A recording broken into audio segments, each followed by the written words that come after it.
करोडपती लोकांचे सर्वात मोठे गुपित म्हणजे ते कधीही आपले सर्व पैसे एका ठिकाणी गुंतवत नाहीत, तर वेगवेगळ्या मालमत्तांमध्ये योग्य प्रमाणात विभागतात.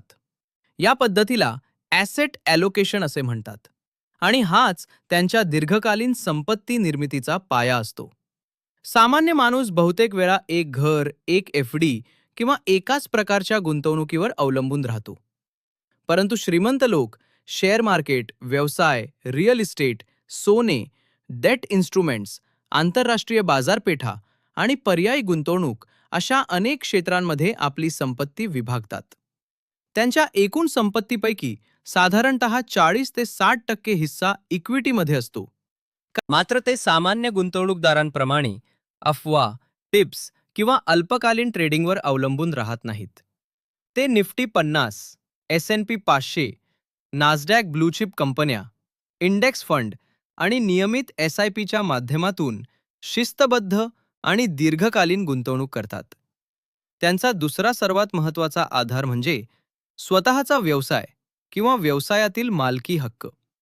कारण नोकरीमध्ये व्यक्ती स्वतःचा वेळ विकते, तर व्यवसायामध्ये एक अशी प्रणाली तयार होते जी मालक झोपेत असतानाही उत्पन्न निर्माण करू शकते. त्यामुळे अमर्याद वाढ, कर नियोजन आणि दीर्घकालीन संपत्ती निर्मिती शक्य होते. रिअल इस्टेटमध्येही श्रीमंत लोक भावनिक निर्णय न घेता परतावा, भाडे उत्पन्न आणि भविष्यातील वाढ यांचा विचार करतात. ते फक्त राहण्यासाठी घर खरेदी करत नाहीत, तर ऑफिस स्पेस, वेअरहाऊस, दुकाने आणि भाड्याने देता येणाऱ्या कमर्शियल मालमत्तांमध्ये गुंतवणूक करतात. सोन्याच्या बाबतीत ते दागिन्यांपेक्षा गोल्ड ETF, सोव्हरेन गोल्ड बॉन्ड्स आणि डिजिटल गोल्डला अधिक प्राधान्य देतात. कारण त्यातून सुरक्षितता, तरलता आणि कर सवलतींचे फायदे मिळू शकतात. त्याचबरोबर ते सर्व पैसे जोखमीच्या मालमत्तांमध्ये ठेवत नाहीत, तर डेप्ट funds, government bonds, liquid funds, treasury products आणि आर्बिट्राज फंड्सच्या माध्यमातून भांडवलाचे संरक्षण करतात. कारण त्यांच्या दृष्टीनं संपत्ती वाढवण्याइतकेच महत्त्वाचे म्हणजे ती सुरक्षित ठेवणं होय. आजकाल अनेक श्रीमंत गुंतवणूकदार private equity, venture capital, alternative investment funds, infrastructure projects, data centres आणि आर्टिफिशियल इंटेलिजन्स स्टार्टअप्समध्येही गुंतवणूक करत आहेत. कारण भविष्यातील मोठी वाढ या क्षेत्रांमध्ये दिसून येते. त्याचप्रमाणे ते फक्त भारतावर अवलंबून राहत नाहीत, तर अमेरिकन शेअर बाजार, ग्लोबल ETFs, S&P 500 आणि नासडॅक सारख्या आंतरराष्ट्रीय संधींमध्येही पैसा गुंतवतात. जेणेकरून एका देशातील आर्थिक मंदीचा त्यांच्या एकूण संपत्तीवर मोठा परिणाम होऊ नये. करोडपती लोकांचे आणखी एक महत्त्वाचे गुपित म्हणजे त्यांच्याकडे नेहमीच मोठा इमर्जन्सी फंड असतो. ते 6 महिन्यांचा नव्हे, तर 1 ते 2 वर्षाचा खर्च सहज भागवता येईल इतका निधी लिक्विड फंड्स किंवा कॅश रिझर्व्हमध्ये ठेवतात. विम्याच्या बाबतीत ते इन्शुरन्सला गुंतवणूक म्हणून पाहत नाहीत, तर जोखीम व्यवस्थापनाचे साधन म्हणून वापरतात.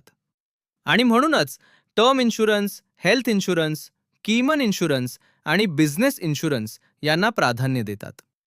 याशिवाय ते एस्टेट प्लॅनिंगवर विशेष लक्ष देतात, ज्यामध्ये will, trust, nomination, tax planning आणि सक्सेशन प्लॅनिंग यांचा समावेश होतो. जेणेकरून पुढील पिढ्यांना संपत्ती हस्तांतरित करताना कोणत्याही कायदेशीर किंवा आर्थिक अडचणी निर्माण होऊ नयेत. करोडपती लोक अनेक उत्पन्न स्रोत तयार करतात. कर्जाचा विचारपूर्वक वापर करतात. कर नियोजन करतात. भावनाऐवजी आकडेवारीवर आधारित निर्णय घेतात. सतत नवीन गोष्टी शिकत राहतात आणि दीर्घकालीन दृष्टिकोन ठेवतात. या उलट सामान्य लोक सर्व पैसे FDमध्ये ठेवणे, एकच घर म्हणजे गुंतवणूक समजणे, विम्याला गुंतवणूक मानणे, आपत्कालीन निधी न ठेवणे, टिप्सच्या आधारावर शेअर्स खरेदी करणे, महागाईचा परिणाम दुर्लक्षित करणे आणि एकाच उत्पन्न स्रोतावर अवलंबून राहणे अशा चुका करतात. उदाहरणार्थ, जर एखाद्या व्यक्तीकडे 10 कोटी रुपयांची संपत्ती असेल, तर तो साधारणपणे 4.5 कोटी इक्विटीमध्ये, 2 कोटी रिअल इस्टेटमध्ये, 1 कोटी सोन्यात, 1.5 कोटी डेट इन्स्ट्रुमेंट्समध्ये आणि 1 कोटी पर्यायी गुंतवणुकांमध्ये विभागू शकतो.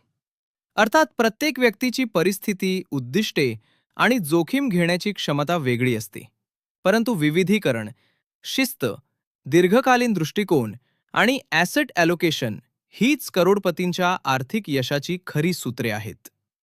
त्यामुळे करोडपती लोक जास्त पैसे कमावतात म्हणून श्रीमंत नसतात, तर ते पैसे योग्य ठिकाणी, योग्य प्रमाणात आणि योग्य कालावधीसाठी गुंतवतात म्हणून ते खऱ्या अर्थाने